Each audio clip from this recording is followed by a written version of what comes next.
You're watching Cougar Tracks Game Day, powered by Bank of American Fork.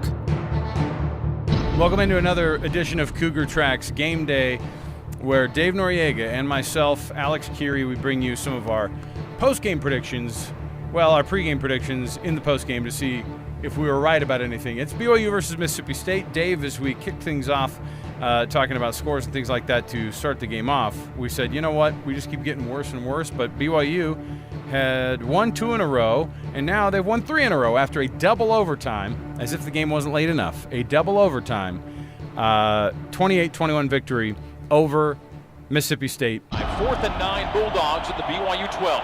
Fitzgerald shotgun with Harris Williams. Trips left, single wide right.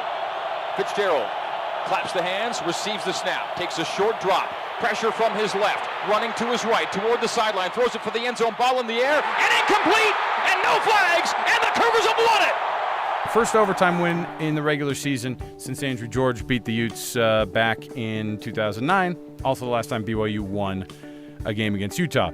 But that's neither here nor there. Dave, how'd we do on the predictions, buddy? I always think we did better than we actually did. Like, in my mind, I'm like, hey, you know what? We didn't do as bad as I thought. And then I looked at my very first prediction, which was a 50-50. Butch Pau, was he going to play or not? And I said no, because we've been watching him the last couple weeks hobble up and down the line, not even dressed for the last game against Michigan State. Didn't dress in practice. There's no way this guy plays. Yeah. And he gets 9 tackles. So yeah, and not only that, some big ones. And I was with you too. I was like, this will be an easy one for Dave. Let's give him one. It'll go 50-50. Butch Pau probably not going to play. And sure enough, Adam Pulsford starts, and then second series, Butch Pau goes in, never comes out. All right, so there you go. Dave misses out on his 50-50. So for you, I asked you Jamal. We knew he was going to break the record, which was the all-time rushing record. And the question was he going to break it in the first half or the second half? Where did you land? I said he was going to break it in the first half because, I'm a glutton for punishment. Jamal Williams, the tailback.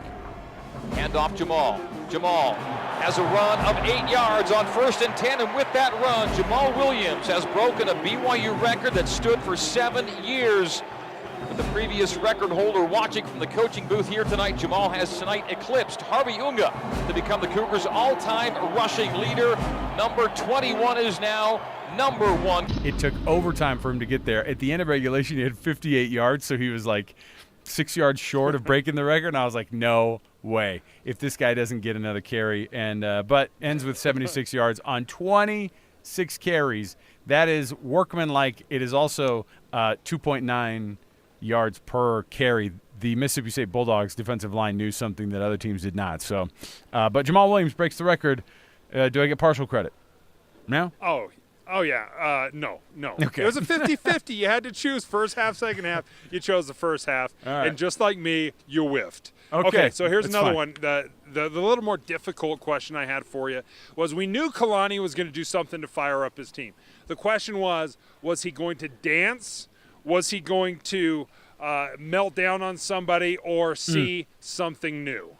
Dave, I tweeted this out actually during halftime, which might be a great time for us to hit up a little bit of sports according to Twitter. Sports according to Twitter.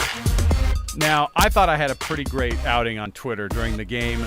The tweet that I put out was that while Kalani was walking into the halftime locker room, he said to Nate Mickle, Nate was asking him, hey, looks like Taysom, is a little bit off, throwing to his wide receivers. There's kind of some miscommunications going on.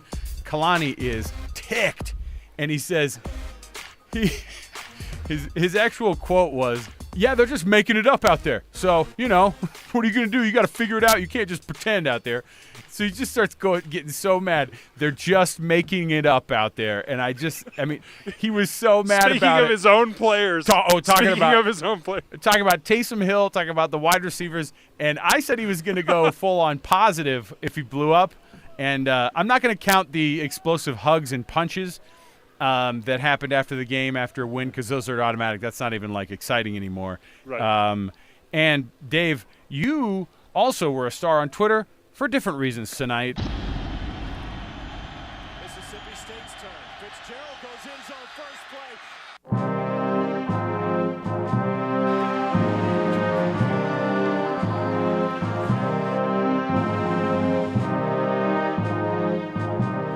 congratulations for blowing up the Twitter sphere.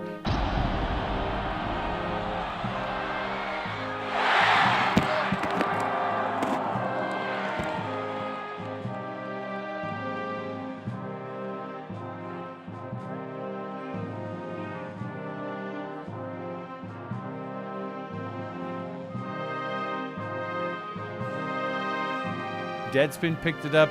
You had some of the world's philanthropists retweeting you. It was just a great moment, and you still got the shot after getting hit by Diane Lake. It was good for you. You all right, buddy? That's my in memoriam right there. You're like at the Oscars. We'll put it to some music. We're at the Oscars. You know what? I've been doing this a long time. I've been doing it for 17 years, and I've had some close calls. I've had a few bumps. But man, Nothing like that. I've never taken anything like that. That was something else. And sometimes you can bail out and get out of the way, and it happened too fast. And when I was following the ball, I'm like, uh-oh. And then I was just on my back. It was Workman's comp. Awful. Workman's comp. Dave. Do you think they'll send me to a chiropractor? Oh. Chiropractor, maybe pop a few Acupuncture? Things into place. Yeah, acupuncture, chiropractor, all the things. So Dave gets the win on a lot Twitter. of nice tweets. I got a lot of nice tweets, a lot of texts from family and friends. I appreciate it. So for the record, I'm doing pretty good. I'm pretty sore, and a lot of bones popped and cracked and are probably not aligned properly, but it could have been way worse. And you know what? Had Mississippi State come back and won, that would have made it hurt a little more. So. Oh, yeah. Toward the sideline, throws it for the end zone, ball in the air, and incomplete, and no flags, and the Cougars have won it. That was easy. Fred Warner defending Justin Johnson in the end zone. The ball's incomplete. The game is over in a second overtime. 28-21, the Cougars are victors. How many mentions of Harvey Unga Oh, well, with that the record break. Greg would make? Yeah, with And the I record. said 10. I said 10. I went big. And Greg mentioned the possibility of breaking and had the countdown to the as Jamal kept gaining yardage. But how closely did I come to that 10 mark? He was mentioning it a lot. He was mentioning the record quite a bit. And at the beginning, he was counting down the yards and ticking them away. But then the yards weren't coming. And at first, he mentioned Harvey Unga 2-3 times in the first, 6 minutes of the broadcast. And I was like, Dave's going to nail this one. And then the yards aren't coming. And then Jamal Williams is just kind of almost as an afterthought breaks the record in overtime for BYU to get this win over Mississippi State. Only gets to 5 mentions of the actual name Harvey Unga. But still, congratulations to Jamal Williams. He broke Harvey Unga's 7-year record of career rusher at BYU. So, Dave, you were halfway there. Pretty good. Yeah. I was shocked. I was shocked that Mississippi State was able to control the running game as much as they were. And I talked to Tanner Baldery after in post-game interviews. I said, what were they doing? He's like, you would not believe how strong those guys are. They were so strong. They're the strongest team we've ever played. And you could just see it. They were worn out, and double overtime really, really helped that offense. He said that you could hear the guys that are complaining about the altitude and how late it was. I mean, remember, that game ended at 12:30 our time. That's 2:30 Eastern. That's really late for those Mississippi State kids. All right, score predictions for you. What did you have? I got BYU winning this game 28-24. And without the overtime, I was looking like quite a chump, but it ended up looking all right for me on the score-wise. BYU, I was 3 points off, but BYU I had winning 28-24. There you go. You've been nailing it lately. I mean, you've been all over the score predictions. I was a little more off. 31-17 was my prediction. Nevertheless, I did say BYU would win, and it looked a little in doubt for a good portion of the game, but ended up winning.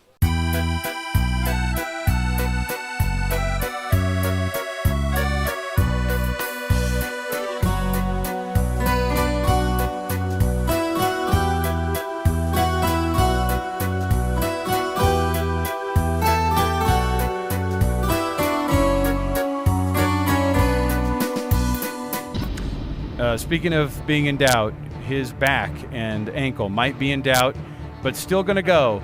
on Cougar Sports Saturday. We're still going to make him play for us the rest of next week as well. He is going to stay in there. He's Dave Noriega. I'm Alex Kirry for Cougar Tracks Game Day. We'll catch you next time, everybody. Thanks a lot.